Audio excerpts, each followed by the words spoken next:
அருகே உள்ள தானம்பட்டி கிராமத்தில் 5ஆம் ஆண்டு எருதுவிடும் விழாவில் 300 காளைகள் பங்கேற்பு.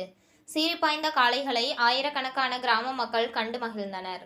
கிருஷ்ணகிரி அருகே உள்ள தானம்பட்டி கிராமத்தில் 5ஆம் ஆண்டு மாபெரும் எருதுவிடும் விழா வெகு சிறப்பாக நடைபெற்றது. எருதுவிடும் விழா குழுவினர்கள் முன்னிலையில் நடைபெற்ற இந்த எருதுவிடும் விழாவில் கிருஷ்ணகிரி, சூளகிரி, திருப்பத்தூர், வேலூர், திருவண்ணாமலை, தர்மபுரி, வாணியம்பாடி, ஆம்பூர், பர்கூர், பாகலூர், கப்பல்வாடி, ஊத்தங்கரை, ஆந்திரா மாநிலம் குப்பம் போன்ற பல்வேறு இடங்களில் இருந்து 300 எருதுகள் பங்கேற்றன. தமிழக அரசின் நிபந்தனைகள் படி எருதுகளை முழு பரிசோதனை செய்யப்பட்டு இருபுறமும் தடுப்புகள் அமைத்து அதன் நடுவே எருதுகள் ஓட ஏற்பாடுகள் செய்யப்பட்டிருந்தது. பின்னர் வாடிவாசலில் இருந்து ஒவ்வொரு எருதுகளாக விடப்பட்டது. இதில் 120 மீட்டர் தூரத்தினை விரைவாக கடந்த எருதுகளுக்கு பரிசுகள் வழங்க ஏற்பாடுகள் செய்யப்பட்டிருந்தது. பின்னர் வாடிவாசலில் இருந்து சீறிப்பாய்ந்த எருதுகளை இளைஞர்கள் உற்சாகப்படுத்தினார்கள்.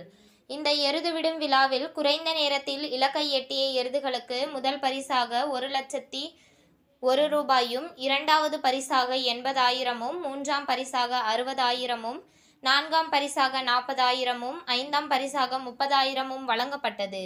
இது மட்டுமல்லாமல் பல்வேறு பரிசுகள் வழங்கப்படுகிறது.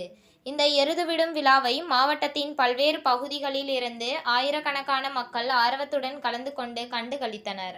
மேலும் இந்த விழாவிற்கான ஏற்பாடுகளை தானம்பட்டி பகுதியை சேர்ந்த ஊர்கவுண்டர், மந்திரி கவுண்டர், வரி கவுண்டர்கள், கணக்காளர், பொருளாளர், ஊர் பொதுமக்கள் மற்றும் இளைஞர்கள் சிறப்பாக செய்திருந்தனர்.